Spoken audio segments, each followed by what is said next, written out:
Alors, c'est parti. Moi, je pense que c'est le thème qui vend pas du rêve aussi. Et j'ai fait une vignette particulièrement horrible pour ce quiz. Allez, les films d'action français. Et en plus, il y a un quiz jeu vidéo après. Donc, c'est terrible que les gens ne soient pas là. C'est qui, lui? Ah, est-ce que c'est Spike de Cowboy Bebop, Nicky Larson, Akira ou Totoro? Et vous êtes tous trop forts. Évidemment, c'est Nicky Larson, adaptation avec Philippe Lachaud. Euh, Adaptation sympa, mais oubliable. Je pense que beaucoup de gens ont trouvé sympa parce que on s'attendait à une comédie française nulle et finalement c'était quand même un peu au-dessus. Mais c'est quand même assez oubliable, j'ai l'impression.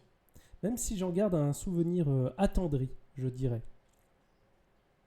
J'avais oublié qu'il existait celui-là. Oui, voilà, quand il est sorti, tout le monde a fait oh, bonne surprise et tout. Mais en vrai, tout le monde l'a oublié depuis. Donc voilà.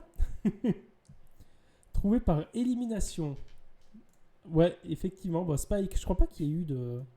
Bon, il n'y a pas eu de films français qui ont fait une adaptation de ça. Bon, Totoro non plus, Akira non plus, évidemment. Enfin voilà, je regarde un bon souvenir, ouais. Alors, qu'est-ce que ça donne? Et c'est Revolut. Revolut, notre sponsor qui est en tête. Bravo à Revolut. Est-ce qu'on passe à vivement à l'adaptation live de Totoro? Il y a des pièces de théâtre Totoro et ça, au Japon en tout cas. Je sais pas si je recommande parce que j'ai pas vu. Mais je sais que ça existe. Allez, c'est parti. Deuxième question. Pourquoi ce monsieur impressionne le chauffeur? Non, pourquoi ce monsieur est impressionné par le chauffeur plutôt? Ah non, il impressionne le chauffeur car il a explosé 3 voitures avec une grenade, car il est sorti par une fenêtre et rentré par l'autre en roulant. Il mouline les punchlines comme il aurait dû garder la ceinture, car il vomit quand la voiture s'arrête exactement. J'ai misclick, mais non, comment tu peux misclick? Vous reconnaissez ce monsieur? Je pense que vous reconnaissez ce monsieur, c'est Rambo. Et c'est quel film, les gens? Est-ce que vous savez quel film c'est exactement? Eh oui, effectivement, il a joué Terminator et Alien en même temps. C'est Taxi 2, exactement. Non, c'est pas le 3. Et je l'ai vu au cinéma. Je pense que c'est un vieux souvenir du coup que j'ai. J'avais été voir le 2 au cinéma et que au tout début, quand le personnage enlève son casque et qu'il y a la tête de Rambo, je me souviens que la salle a fait Wouah! Et moi, vu que je savais pas qui c'était ce type, j'étais là, ah, ok. Et qu'après, en fait, bah, il est juste dans la scène d'intro, puis après, il disparaît. Et moi, tout le film, je me disais, mais c'était un perso hyper important. Enfin, le public, il a réagi quand il était là. Puis il avait l'air d'avoir un truc hyper important à faire. Pourquoi on le revoit pas? Je comprends pas. Bref, j'étais trop jeune pour comprendre la blague. Cette scène a été tournée aux US. Ouais, je me demande si. Ouais, je sais pas s'ils avaient le budget pour faire venir Stallone. Je pense que oui, quand même. En vrai, je pense qu'aujourd'hui, on te paye des vacances, tu nous fais une scène dans une voiture, et puis voilà, quoi. Il était tout jeuneau, ouais. Il était tout jeuneau, tout beau. Il n'était pas encore un gros Trumpiste à la con, là. Enfin, voilà. Il avait seulement 50 ans. Mais il avait une bonne gueule, hein. Et il n'a pas l'air de savoir ce qu'il fait. Il n'a pas l'air de savoir dans quel film il joue. Alors, c'est l'os daltonien qui prend la tête à 5 points de Eila. Quel talent. Question suivante. Question suivante, c'est parti. Il y a quoi dans ce camion? Est-ce qu'il y a de la nitroglycérine, des migrants pleins d'espoir, un cheval, de la porcelaine de Limoges? Voilà, la question complète, c'est il y a quoi dans ce camion, dans ce film, qui est un remake d'un film d'action français? Je vous ai dit que je trouverais des moyens pour tricher. Exactement, de la nitroglycérine, c'est Sorcerer. C'est très cool, paraît-il, je ne l'ai pas vu. Ah oui, ça c'est un autre truc que je dois dire. En général, avec des films que j'ai vus, je me suis rendu compte que j'ai vu quasi aucun film. Enfin, ma culture du cinéma d'action français est hyper limitée. Du coup, il y a plein de films que j'ai pas que j'ai pas vu, quoi. Voilà. Il y a eu un remake français du remake américain, non? Genre avec Alban Lenoir, alors ça me dit rien, dois-je avouer. Mais c'est possible. Ok. Question suivante. On est avec Los Daltonia qui reste en tête. Allez, boum. C'est quoi ce film? Hmm. Est-ce que c'est balle perdue, tir accidentel, dommage collatéral, projectile égaré? Sorti en 2020 ou 2021, je sais plus, sur Netflix. J'en ai vu. J'en ai vu un des 4. Bah c'est bien parce qu'il y en a que un qui... Enfin les autres je sais pas s'ils existent. Merci Aurélien de m'avoir poussé à le voir. Ah quel talent. Et effectivement vous êtes fort. C'est film d'action français sympa. Et j'avoue quand je pense à film d'action français, moi je pense à un acteur précis qu'on verra plus tard. Et à ce film où j'ai peu de souvenirs du film mais je me souviens que j'ai passé un bon moment. Je savais pas que c'était un vrai titre. Voilà. Ah, je vous dis aussi pour la question québécoise, c'était pas facile non plus. Oh là là là là, les points montent et il y a K qui prend la tête. Putain, ça fait bizarre d'être autant peu nombreux. Ça fait des mois qu'on n'a pas été aussi peu nombreux. Et personne qui rejoint. Allez, question suivante. C'est quoi ce film? Est-ce que c'est wasabi, seppuku, yamakasi ou sashimi? Il y a pas mal de c'est quoi ce film? Ah, il y a quelqu'un qui est tombé dans le piège. Et effectivement, c'est pas wasabi. J'aurais pu mettre wasabi, mine de rien. Et non, c'est cette immonde merde de Luc Besson. Yamakasi, je me souviens que c'était un film pour ados que j'ai vu avec des potes ados quand on était ados et on a quand même trouvé ça nul, c'est dire. Je vais me tenir un peu plus droit, sinon je vais avoir mal au dos après. Wasabi, c'est un vrai titre de film. Oui, c'est un film avec Jean Reno qui protège quelqu'un au Japon, je crois, je sais plus. Jean Reno et je sais plus qui c'est le deuxième acteur derrière. Attendez, un acteur qu'on a complètement oublié maintenant, j'ai l'impression. Hop là, enfin que j'ai plus revu depuis. Ah, Michel Muller, voilà. Purée. Michel Muller qui était qui est un peu l'ancêtre de Monsieur Poulpe. Ils ont vraiment la même gueule, je trouve. Ils ont un truc dans le regard, quoi. Yamakasi, c'était pas juste un club de fans de parcours. Ouais, c'est un peu ça. Parce qu'il y a du parcours. Ouais, il y a que du parcours, mais c'est pas très bien.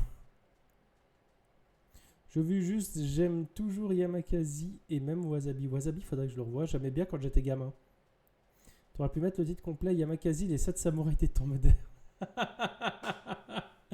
C'est juste, ce titre, c'est incroyable quand même. Yamakasi, les 7 samouraïs des temps modernes. Ah là là, ça se prend pas pour de la merde. Hein. Et il y a Revolut qui débarque. Dixit Wiki. Ouais, non, c'est magnifique comme titre. C'est génial. Est-ce que ça serait un remake du coup de... Est-ce que c'est un remake non officiel des 7 samouraïs un peu? Est-ce que ça revendique un héritage? Je n'irai pas dans cette direction. Allez, question suivante. Lilou Dallas Multipass a été créé afin de vaincre une race extraterrestre énervée, une chanteuse d'opéra à tentacules, un trafiquant d'armes, le mal absolu. Rien que ça. Oh là là, vous êtes fort. Effectivement, c'est le mal absolu qui est en fait une météorite. Un peu concrètement. Et Lilou, elle vient pour... je me rappelle de bouts de ce film. Moi, je me rappelle de plein de bouts de ce film, alors que la dernière fois que je l'ai vu, c'était... il y a hyper longtemps. C'était... Ouais. La dernière... J'ai vu ce film quand j'étais gamin avec mon papa. Et ensuite, je l'ai vu avec des copains quand j'étais pré-ado / ado. Et je l'ai vu quand j'étais encore ado, quand j'avais 16 ans, très précisément, chez une amie. On était un groupe d'amis et on a regardé le film. Et puis la fille à côté de moi, chez qui on était, du coup, on s'est donné la main pendant le film. Puis après, on est sortis ensemble pendant 3 ans. Donc, j'aime beaucoup ce film, je vous avoue. Et voilà. Et non, en vrai, il est quand même cool. Il a une DA qui est incroyable. Il a une DA, une bande son qui sont vraiment bien. Je sais pas si ça a vieilli, mais dans mon esprit, ça reste très très cool à regarder. Voilà. Merci Corman Dallas pour cette belle histoire. Exactement. Et en vrai, c'est un des rares bons films pour Mila Jovovich, on va pas bouder. Tu devrais envoyer un tweet à Luc Besson pour le remercier. Non, ça va. Hum, je l'enverrai plus à Mila Jovovich. Purée, quand tu penses, oh, le coup de stress, on avait la photo justement des deux, et puis tout le film, ben, il y a un peu cette histoire d'amour qui se développe entre Bruce Willis et Mila Jovovich. Et aujourd'hui, Mila Jovovich, elle fait des films d'action où elle saute dans tous les sens, elle tire sur des trucs. Et Bruce Willis, il est en hôpital. C'est quand même assez. Ça fait bizarre. On n'a pas tous. Bon, après, je sais pas quelle différence d'âge ils ont dans le film exactement, mais je pense qu'ils ont. Je pense qu'elle a genre 21 ans et il doit en avoir 38, je sais pas, non. 38, 40, je sais pas. Je sais pas, on regardera après. Et c'est Los Daltoniens qui reste en tête. Allez, c'est quoi le titre québécois de ce film qui est un remake d'un film français? Ah, je l'ai mis là. Est-ce que c'est illusion crédible, vrai mensonge, fausse vérité, réalité virtuelle? Est-ce que j'ai deux titres québécois? Je me souviens pas parce que je l'ai fait il y a un petit moment squeeze. Et bien joué, il y a une personne qui l'a eu. Effectivement, le film c'est True Lies. Et du coup, la traduction est un peu littérale, c'est vrai mensonge. Et les autres, c'était un peu des blagues. Voilà, voilà. True Lies que je n'ai jamais vu. Remake de je sais plus quel film que je n'ai jamais vu non plus. Donc voilà. Alors attends, True Lies. Je te dis ça tout de suite. C'est un remake de La Totale de Claude Zidi. Voilà. Avec Thierry Lhermitte, Miu Miu, Eddie Mitchell et Jean Benguigui. C'est une autre ambiance. Voilà, voilà, c'est vraiment une autre ambiance. Bruce Willis avait 42 ans, Mila Jovovich 21 lors du cinquième élément. Ok, merci Alistair. Ouais, ouais, ouais, ouais, ouais. Ouais, ça fait quand même un certain grand écart. Hein. 21, c'est jeune. Purée. Et là, du coup, elle approche de la cinquantaine. Voire elle a 50 balais. Puis bon, elle fait encore plein de trucs, c'est cool. Alors, qui l'a eu? Qui l'a eu? C'est Los Daltoniens qui reste du coup en tête. On passe à la question suivante, c'est parti. C'est qui le mec derrière à gauche? Est-ce que c'est la hyène, le lion, le Doberman ou le poulet de Bresse?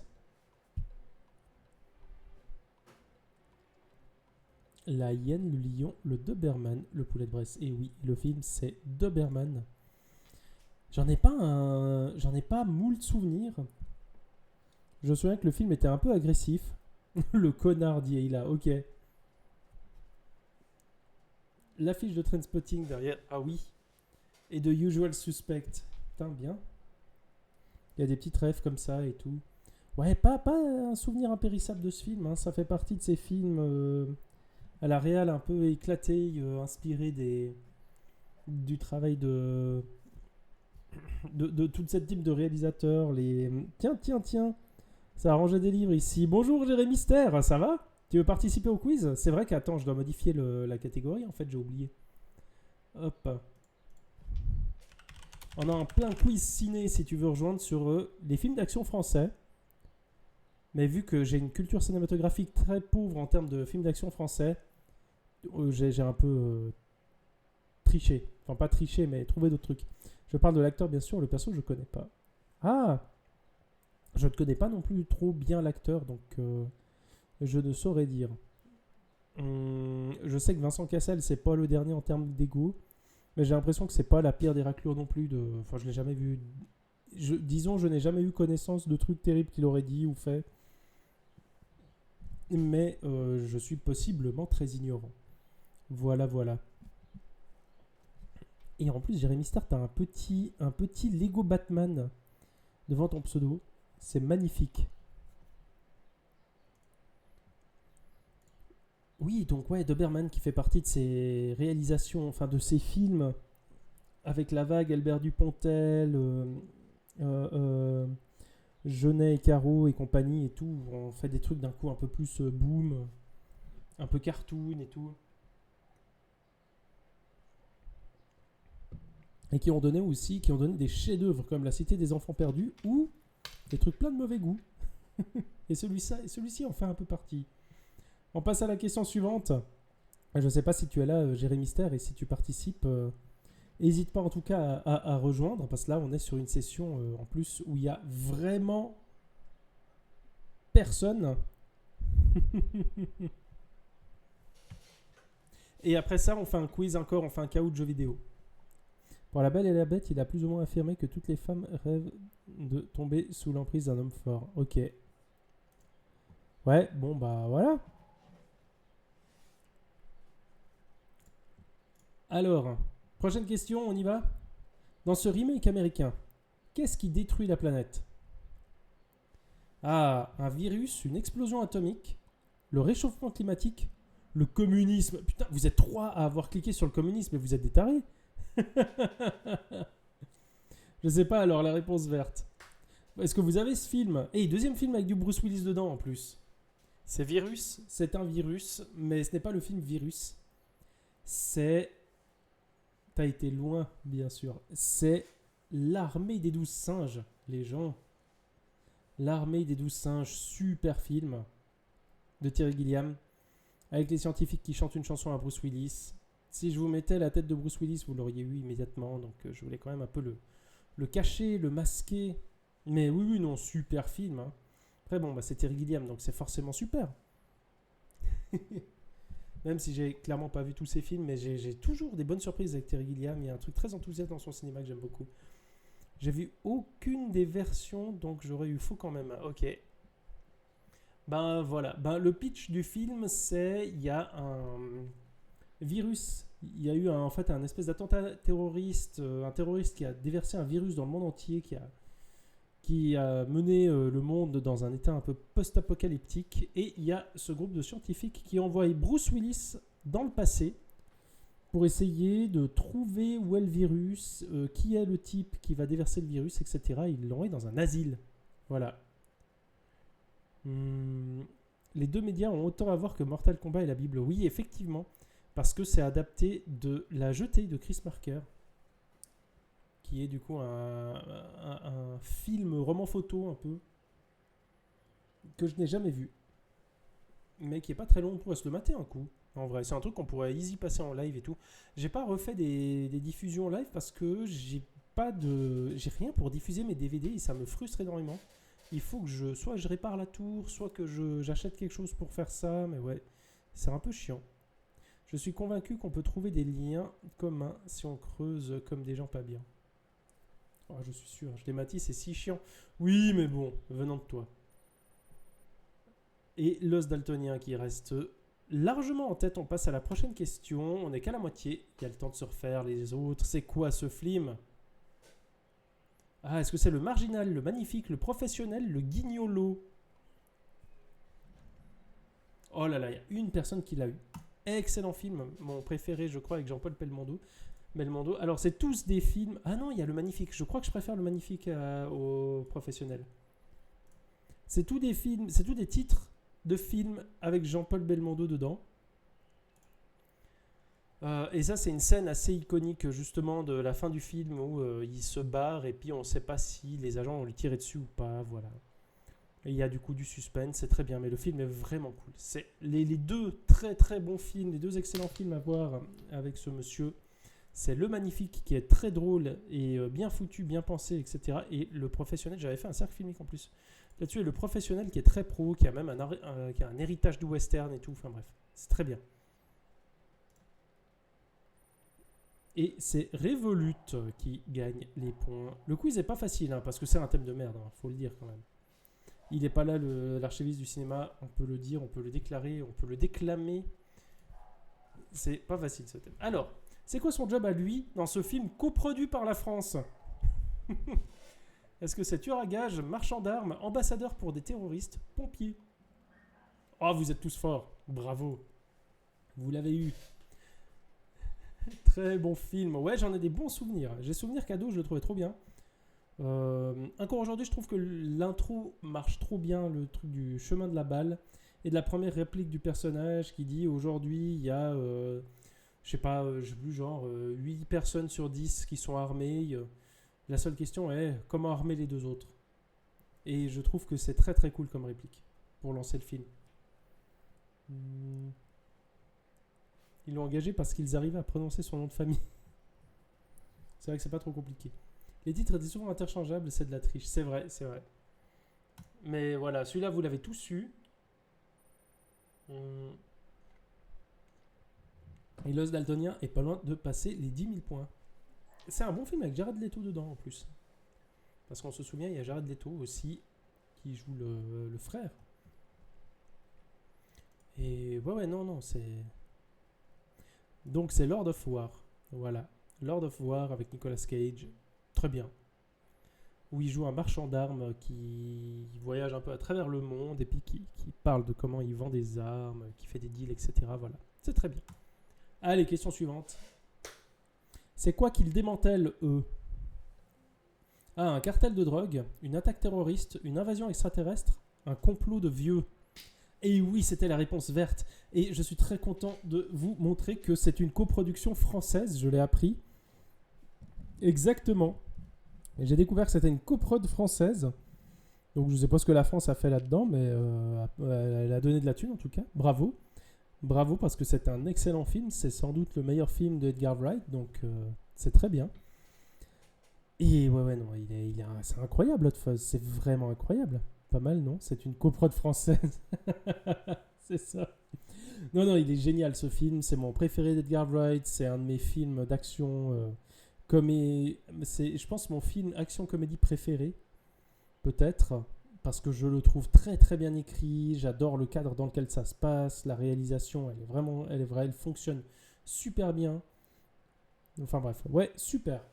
C'est aussi mon Edgar Wright préféré. Mais oui, mais en même temps, il n'y a pas débat. Il n'y a clairement pas débat. Pendant un moment, je me suis dit, est-ce que c'est The World's End mon préféré? Et en fait, The World's End, en le revoyant, à chaque fois, il y a un truc qui me gêne. C'est qu'il y a des moments... Il y a deux trucs qui me gênent. Un, c'est le personnage principal que je trouve too much. Je trouve que Simon Pegg en fait trop et que ça dessert parce que ça plombe un peu les autres personnages. Et le deuxième élément, c'est qu'ils ont l'alcool varié. Ils ont le taux d'alcoolémie qui varie. Où, à un moment donné, ils sont bourrés. Puis après, ils vont boire une bière. Puis ils sont moins bourrés. Puis après, ils sont encore plus bourrés. Enfin, voilà. Mais c'est mon deuxième préféré quand même. Et après, il y a Scott Pilgrim qui est génial. Et puis après, il y a le reste qui est moins bien. World's End, le revoir quand t'as toi-même gagné 10 ans et que tu te rends compte que t'as des amis comme Gary King, c'est quelque chose, oui, j'avoue, de fou. Ou quand tu te rends compte que tu es Gary King. Alors moi, ça m'a fait bizarre de me dire, ah ouais, c'est vrai que tous ces gens, faudrait que je les rappelle et puis qu'on aille se boire un verre un jour et tout. C'est vrai que c'est un film qui fait bizarre si tu le vois quand t'as 20 ans et quand t'as 30 ans et quand t'as 40 ans, je pense. Enfin voilà. Non, très très bien. Alors, il y a Revolut qui grimpe et qui grimpe et qui grimpe. Jamais eu ce genre d'amis. Du coup, pas accroché. Je peux comprendre. Mais c'est un film où on découvre toujours des nouveaux éléments en les revoyant. Et Hot Fuzz aussi. C'est vraiment les deux. Et puis, Scott Pilgrim aussi. C'est les trois films d'Edgar Wright où j'ai l'impression qu'à chaque fois que tu les revois, tu vois des nouvelles choses et tout. Les autres peut-être, mais ça m'a jamais marqué. C'est pas trop tard pour commencer. Tiens, prends une 8-6. Putain, Alistair. En fait, j'ai appris un nouveau truc à son sujet cette semaine. Ah ouais? Qu'est-ce que t'as appris? Et après, on passe à la suite. Et s'il y a des gens qui veulent rejoindre le quiz, hein, évidemment, n'hésitez pas.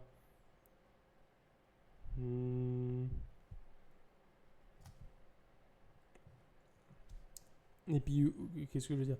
Le costume de policier du vieux, le casque, le monogramme de la reine Victoria et pas Elisabeth. Ok. Pour dire à quel point le casque est vieux. Purée. Surtout avec la fin extraterrestre, ça m'a fait le même effet que les E.T. et de Indiana Jones 4.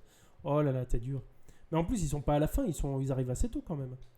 Ils arrivent après 20-30 minutes de film. Le film, il fait un peu un switch.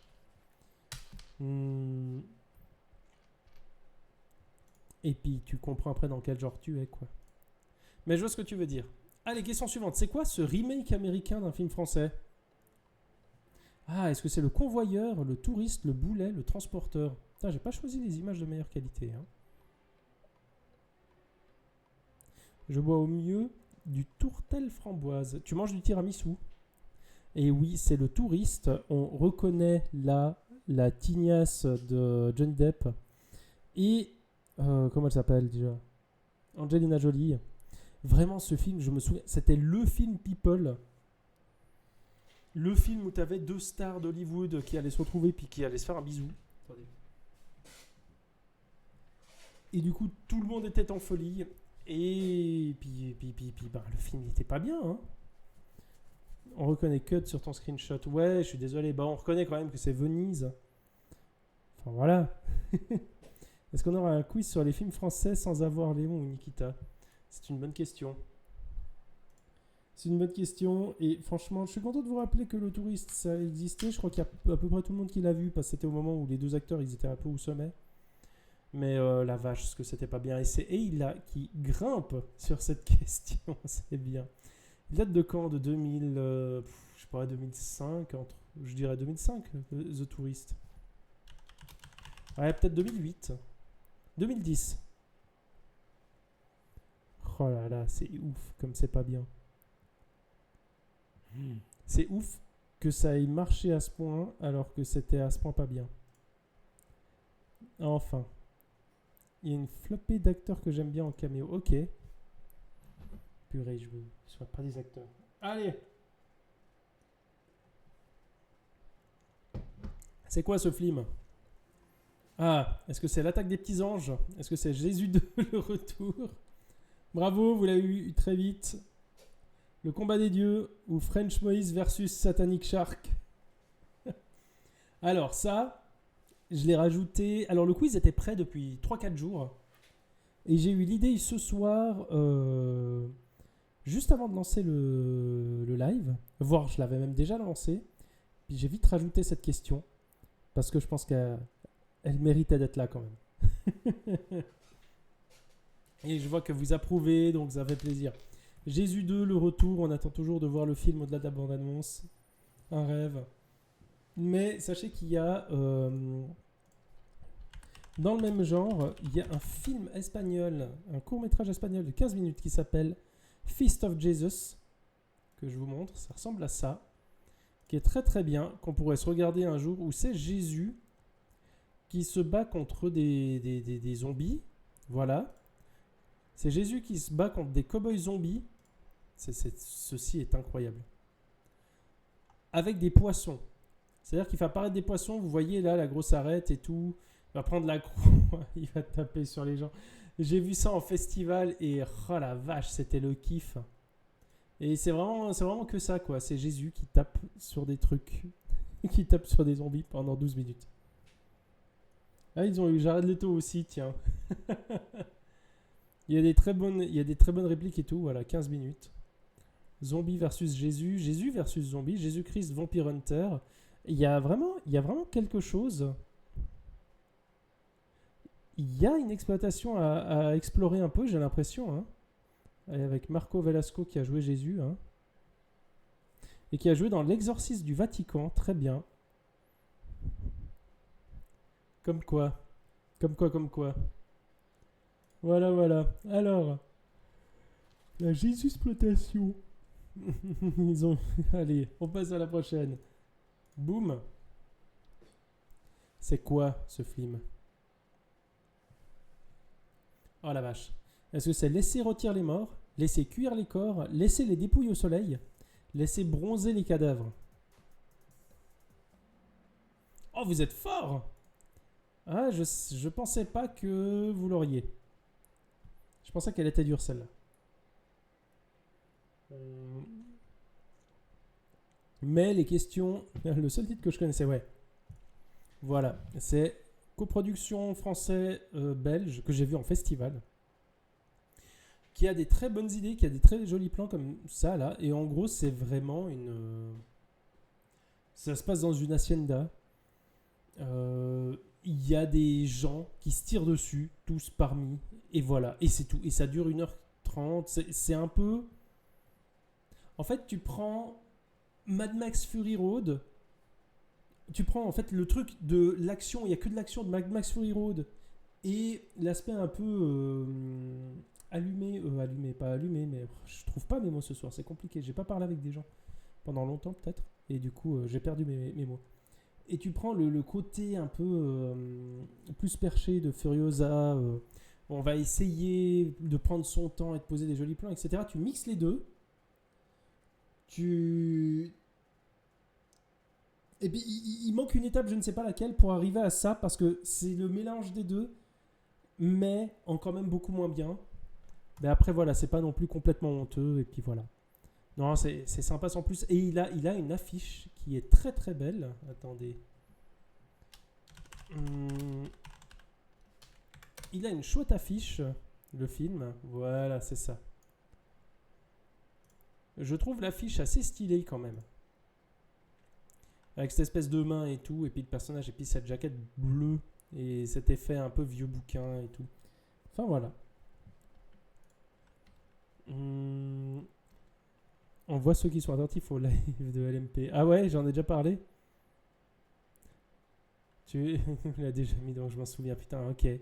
Ah, je savais pas que je l'avais déjà mis. Attendez, je vous rattrape rapidement. Ouais, et j'ai lu et là, c'est bon.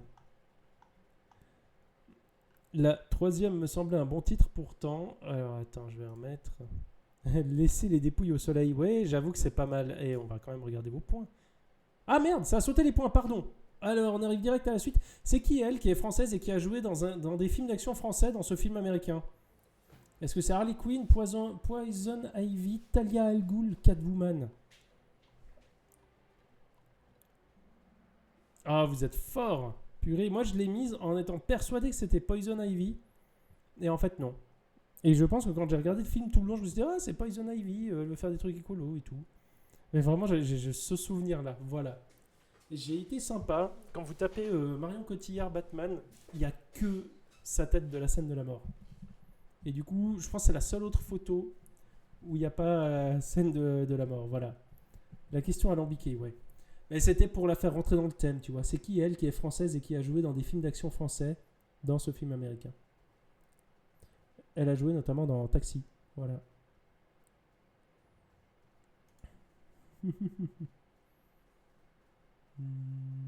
Pas aussi bien que le 4. C'est vrai que de laisser bronzer les cadavres, je trouve que c'est propre. Et dans La Môme, mais c'est un film d'action, La Môme. Et il y a Revolut qui grimpe et grimpe et grimpe. On passe à la prochaine. Avant-dernière question. C'est parti. C'est quoi les répliques qu'ils disent pas? Ah, l'aveugle ne voit pas, il ressent. Mais paradoxalement, il voit. Le cul de jatte a une jambe qui le démange encore. Le panier de linge sale doit toujours être propre. Si le chat a la queue verticale, c'est qu'il est en confiance. Et oui, il y a une question avec cette équipe-là. Ah, vous êtes fort. Et vous êtes incroyable. Oh, le pif. Pif aussi, eh ben vous êtes fort. Une biographie d'Edith Piaf, c'est plein d'actions, je crois. Edith Pif. Il n'y a eu que du pif. Bravo, ben vous êtes très fort. Je savais complètement. Zéro pif. Le panier de linge sale doit toujours être propre. Mais donc c'est quoi? Alors, c'est la meilleure scène de tous les OSS 117, où c'est du coup OSS et les autres personnages là qui sont assis. Puis il y en a un qui sort une réflexion un peu philosophique, et puis OSS va répondre par une réflexion philosophique, puis un petit silence, puis ils vont commencer à chacun se balancer une réplique comme ça, avec Jean Dujardin qui ouvre le bal en disant l'aveugle ne voit pas, il ressent. Mais paradoxalement, il voit. Et t'as après ce personnage qui va dire le cul de jatte a une jambe qui le démange encore. Et l'autre qui va dire si le chat a la queue verticale, c'est qu'il est en confiance. Et il se balance des trucs comme ça. Puis t'as François Damien qui est là. Le cadrage, je le trouve très très bien. Vraiment le gars qui est pas trop à sa place, quoi. Qui les regarde. Puis quand ils ont tous un peu dit leur truc, puis ça dure genre, je sais pas, une minute où ils se balancent des répliques, puis d'un coup ils le regardent tous parce que lui il a encore rien dit. Lui il regarde, puis il fait bah. On va boire un verre là ou... Et puis il a vraiment l'air con. Et voilà. En pseudo code secret. Ils parlent tous en code secret. Mais c'est même pas du code secret, c'est. Juste. C'est même pas du code secret, c'est juste. Ils veulent faire le plus malin. Ils veulent tous avoir l'air plus malins les uns que les autres, quoi. Et moi je trouve ça trop bien. Alors, en termes de points, il y a Eila qui repasse devant Revolut. On a la dernière question. Alistair, je te laisse déjà réfléchir à un thème. Hein. Et on passe à la toute dernière question, qui est, c'est quoi le titre québécois de ce film? Est-ce que c'est le professionnel, l'atout, le voisin ou le tueur? En vrai, j'aurais pu mettre quasi que des... Ah putain, je crois que je me suis trompé. Je crois qu'il y a un bug et puis que c'est censé être le professionnel et pas du tout l'atout. Je sais pas pourquoi c'est l'atout qui est juste. Bon, ça change pas grand chose sur le résultat final, mais je suis désolé.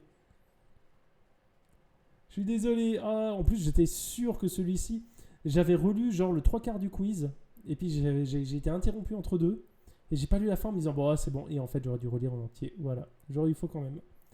Eh ben, c'est pas grave. C'est pas grave. Voyons maintenant ce que ça donne. En plus, ça finit sur un vice de procédure. Ouais, catastrophe. Hein. Ce soir, catastrophe, les gens. Et c'est Alistair qui remporte cette petite édition.